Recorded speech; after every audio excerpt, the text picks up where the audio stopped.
Hello বন্ধুরা, প্রিয়া ইপসা কিচেনে তোমাদের সবাইকে স্বাগত। আজকে তোমাদের সাথে শেয়ার করছি আম দিয়ে টক ডাল। তোমরা অনেকেই অনেক রকম ডাল দিয়ে টক ডাল বানিয়ে খেয়ে থাকবে।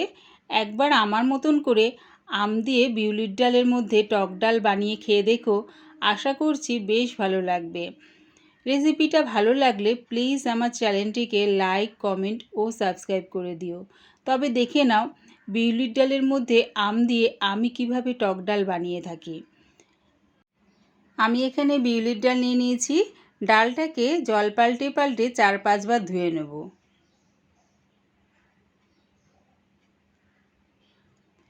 দেখো ডালটাকে জলের মধ্যে এরকম কষলিয়ে কষলিয়ে ভালো করে ধুয়ে নেব।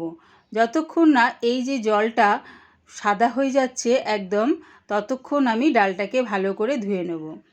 প্রায় 5 বার আমি ধুয়ে নিয়েছি। এবারে ডালটা প্রেসারের মধ্যে দিয়ে দিলাম। এবার দিয়ে দিচ্ছি একটা আম, আমি খোসা ছাড়িয়ে ভালো করে ধুয়ে লম্বা লম্বা টুকরো করে কেটে নিয়েছি, সেটা দিয়ে দিলাম পরিমাণ মতন জল আর আন্দাজ করে হলুদ গুঁড়ো। সব কিছু দিয়ে ভালো করে মিশিয়ে নেব। মিশিয়ে চাপা দিয়ে গ্যাসটাকে হাই ফ্লেমে রেখে প্রেসারটা আমি বসিয়ে দেব।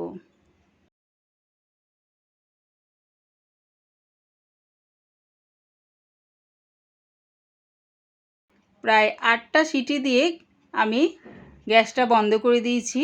দেখো ডালটা বেশ সুন্দরভাবে সেদ্ধ হয়ে গেছে।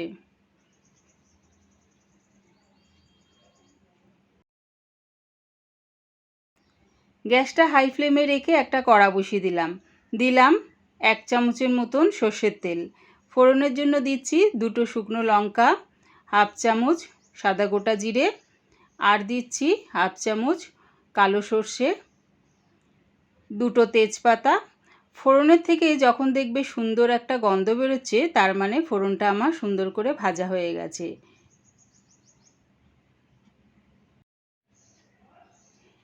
এবারে দিয়ে দিচ্ছি আম দিয়ে সেদ্ধ করে রাখা বিউলির ডালটা। এবার দিয়ে দেবো জল। যে যেরকম ডাল খেতে পছন্দ করবে, মানে কতটা ঘন কতটা পাতলা, সেই অনুযায়ী জল দিয়ে দিও।